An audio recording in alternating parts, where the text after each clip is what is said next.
Good morning everyone, I hope you are doing well.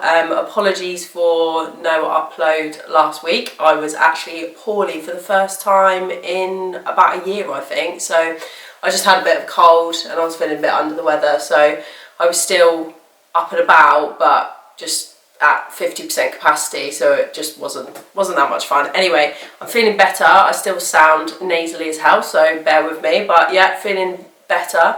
And I thought I'd take you along for my day today because I'm heading into London this evening as I've been invited to an event. It's a Virgin Radio event, so we're heading over, it's like London Bridge Way, up to their offices, and it's on the top floor, so you've got like lovely views over London. So I've been there a couple of times before, so I thought today is the perfect opportunity to showcase what it looks like, a sort of split day, because this morning I'm going to be just working, and then this afternoon I'll head into London, and I think I'm going to try and pop by the Represent store because that's opened in Soho area, so I'm going to go check that out and then go work near London Bridge and then head over to the event. So I will, like I say, take you along with me. This morning I've been on a walk, as you would have seen. I've got in the habit of that. I think as the summer's ending a little bit, not ending, but we're moving into that sort of non-summer season, I'm making the most out of lighter mornings, sunnier mornings, so just trying to get out before work, get the steps in, because as we know, once I sit down, you end up being there forever. So like lunchtime, for example, is not really lunchtime. You don't really have like a generic lunchtime. I normally work through, and then before you know it, it's the end of the day and you're just feeling a bit meh and you can't be asked to go out. So get the steps in the morning, and that's been what I'm doing. So hopefully I've set up a bit of a routine, a bit of a habit, and that will continue into autumn, winter. Although I was sick last week, there was still a lot going on, so I thought I'd fill you in a little bit with some updates with everything. First thing, not a work thing, but one of my goals was to start doing stretching more, like either yoga or Pilates, and I've actually started doing Pilates a lot more. I'm going a couple of times a week. I go to my gym, a couple of classes, just normal, not reformer, but I do enjoy reformer, so I'll probably, there's a class that's actually run by a friend of mine, as in she owns the studio, so, and it's 10 minutes away from here, and there's one on a Friday afternoon, so I might try and start going to that one a little bit, maybe a couple of times a month, see how that is. But yes, that's positive, because now I'm going to the gym, doing obviously lots of walks, I'm starting to slowly incorporate running again, and then doing Pilates twice a week, so it's like a good mixture of everything. It's making me feel all round a little bit healthier. So yes, last week, so I think in the last vlog I was talking about a potential client coming on board. That conversation's still going on, and when it launches it'll be sick because we are this close to signing it off. So I'm just hoping that over the next few days we get some answers, because we're about to go into September, and ideally it would kick off early September so that we can get everything in. It's a client that I will be able to talk about. Like I say, most clients I can't talk about, but this one I will be able to, so that'd be nice because I'll be able to share maybe from start to end as well, sort of what that looks like behind the scenes, so to speak, of client on board, what their strategy will then be over the first quarter, and then like moving on from there, and you'll be able to see a little bit more, because I know that work-wise I don't show you a lot of what's going on, which is frustrating.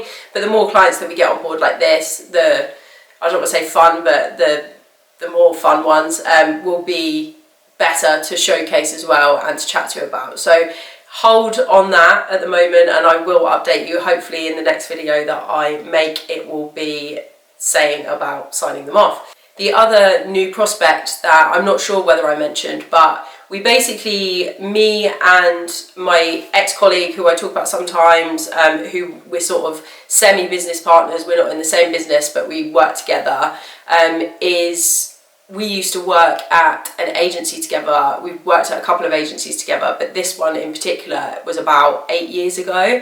And we reached out basically and asked them if they needed any help, because they do more design stuff, whereas obviously we're more marketing, digital marketing, the technical side. We do creative as well, but they're very creative, and we're like, right, okay, you've got that arm covered, do need someone to do this.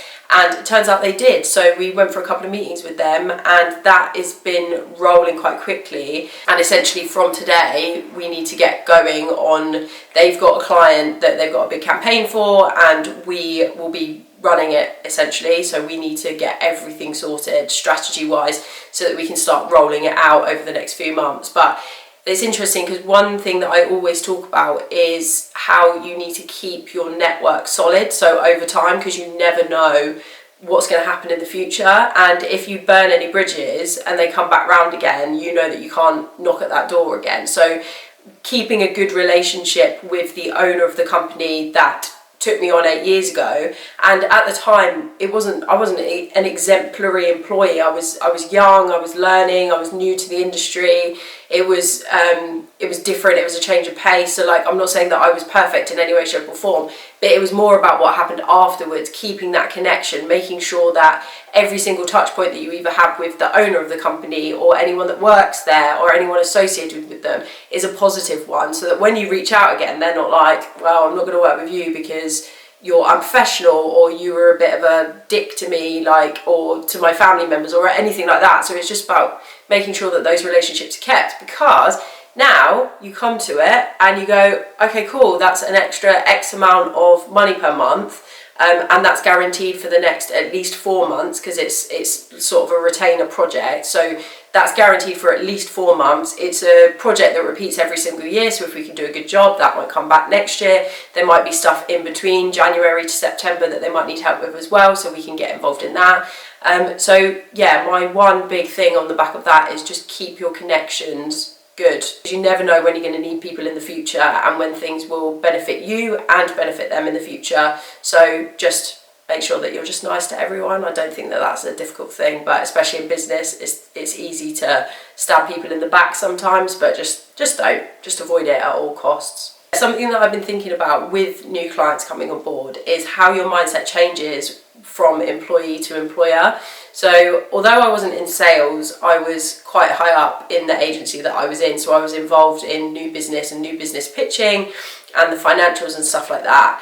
And at the time, so I'm going to use an example of, say, £2,000, right? A low ticket client, and you look at them. Actually, that's a good example, because when you're working for someone, that's quite a throwaway one, because if you've got someone paying £2,000 and you've got someone paying 20 grand a month, you're going to focus on the 20 grand a month and be like, well, we can't lose them. However, if you look at this £2,000 here, and we've got clients that have been with us for years, and say they're paying £2,000 a month, when you're an employee, you just look at that monthly figure and you go, well, that's not really enough to obviously keep an agency alive, pay all the staff, pay the overheads, etc. So you just sort of disregard it and you focus on the bigger ones, which is fine.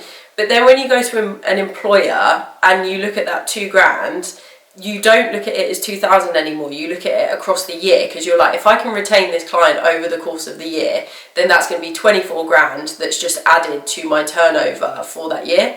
So, and then it changes completely. So 24 grand, yes, once again, it's not enough to keep an agency alive. But imagine if you've got 10 of those clients and you've got 240 grand a year. I think these maths are right. I'm doing them off the cuff, but they're quite simple maths, so I should be getting them right. But you do change your perspective, and I quite like that, because everything then becomes worthy. So like I said, if you've got people working for you and you go, oh, this client's pissing me off because they're paying £2,000 a month and they're, whatever, they're expecting this, that. A, set your boundaries, that's an easy one. But B, if that client stays on board for 5 years, whereas the 20 grand one that you've been focusing all your time on stays for 3 months and then leaves, you need to invest in your lifetime value. And I heard this before when I was doing a couple of courses like 6-7 years ago, and they were like, look at a lifetime value of your client. And it is a big thing, because it's not just about what they're going to bring to you monthly, it's about what they're going to bring to you over the course of their lifetime within your agency. So I just was thinking about it and I thought I'd bring it up, as I always do, and then end up chatting for about 5 minutes on one particular subject. But I think even if you're employed at this point, whether in an agency, whether somewhere else, still look at the lifetime value of a client and just work out who you should be investing your time in and how that's going to come back to you. As well, on that, we had a client that last year was paying like a certain price, and that's what they'd always paid agencies, and that was that. It was, you know, there's no more budget. As we've been working with them and their needs have changed, that's now almost quadrupled, no, over quadrupled actually, over the course of the year, because of what they've needed and because we've worked with them. So once again, you can't look at someone and go, oh, well, they're just worth a couple of grand, because they might be worth 10 grand a month in a year's time. So you've got to keep pushing, keep those relationships. Once again, all about relationships, all about doing a good job, investing in the right clients and looking at the bigger picture rather than just the small term mindset. So that's probably it from me blabbing. I'm going to crack on with my work now for the morning. I'm going to head into London. I think I'm going to jump on the train about 1ish, 1:30 I think, get there about 2:30, head to Soho, like I say, which I'll take you along with, and then go and work from a bar somewhere and then go to the event tonight. So see you later.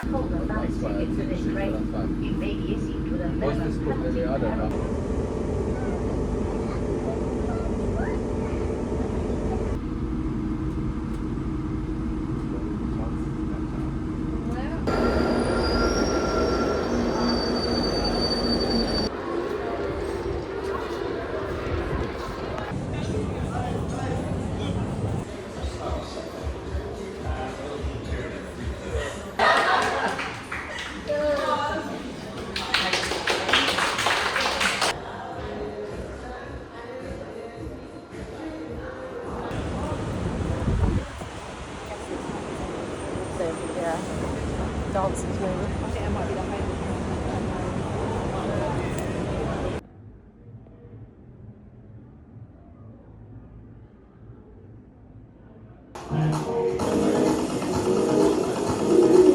I don't know whether you can hear me. This is now a few hours later. I am at the event. This is my background, which is pretty cool.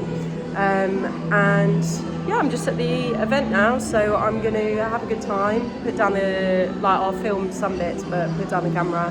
Like I say, I went to the Represent store earlier on, and it was genuinely really, really good. I worked there for a bit, I had a little look around, got a coffee, and yeah, it was really nice. So I'm going to have fun at the event and show you what I can, and I'll check in with you when I got on the train, maybe, because I would have had a few drinks, so we'll see. But yeah, I'll catch you guys when I'm on the train home.